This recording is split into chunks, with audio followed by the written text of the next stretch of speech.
So you've got a kid who's been waiting months, maybe years, for an immigration case to wrap up, and meanwhile, their whole school life is just sitting there on pause. The question nobody warns you about is, how do you prove that the waiting itself caused the damage? Educational disruption sounds like a fancy legal phrase, but it really just means your child missed school, fell behind, switched schools too many times, or couldn't access programs they qualified for.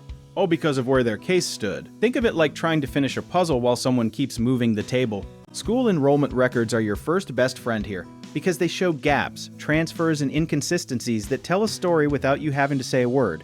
A kid who attended 4 schools in 3 years isn't unlucky. They're documenting a pattern, and that pattern matters to adjudicators. Report cards and transcripts become powerful evidence when you can show a clear before and after, strong grades in one country, then a drop, then maybe a recovery, all lining up with the timeline of the immigration case. That contrast is basically a timeline of trauma written in letter grades. Teacher letters are underrated and underused because a classroom teacher can describe in plain human terms what they watched a child go through during a period of uncertainty. An adjudicator reading "this student stopped participating entirely after their family received a notice to appear" is reading something that a spreadsheet just cannot replicate. Standardized test score histories can show learning regression that coincides almost perfectly with filing dates, hearing delays, or removal orders. When the math scores dip right around the time the second appeal was denied, that is not a coincidence. That is correlation wearing a very convincing tie. Special education records are particularly valuable because they document needs that went unmet, services that were interrupted, or evaluations that never happened because the family kept moving jurisdictions.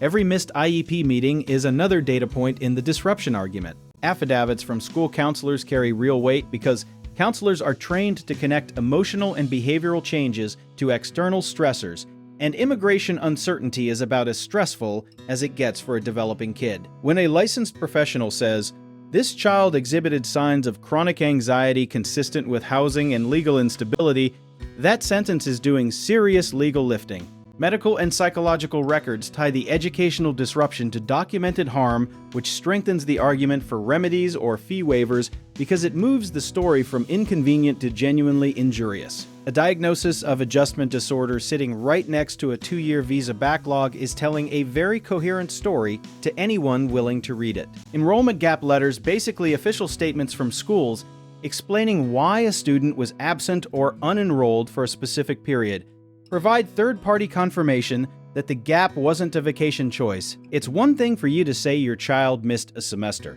It's another for a district administrator to put it on official letterhead. Community organization records from tutoring programs, refugee services, or legal aid nonprofits can show that the family was actively trying to stabilize despite the chaos around them. That effort actually matters, because demonstrating that you fought for normalcy even while drowning makes the harm feel more real and the request for relief more reasonable. The waiver requests specifically want to see financial hardship intersecting with the disruption, so pairing documentation of income loss caused by the same immigration delay with the school records creates a tight, interconnected argument that one thing caused all the other things. You're not just asking for a break, you're showing the break was structurally inevitable. The biggest mistake families make is assuming the government will connect the dots themselves, when in reality you need to arrange every document into a clear chronological picture that practically draws its own arrows. Preparation isn't just helpful here, it's the actual product you're delivering.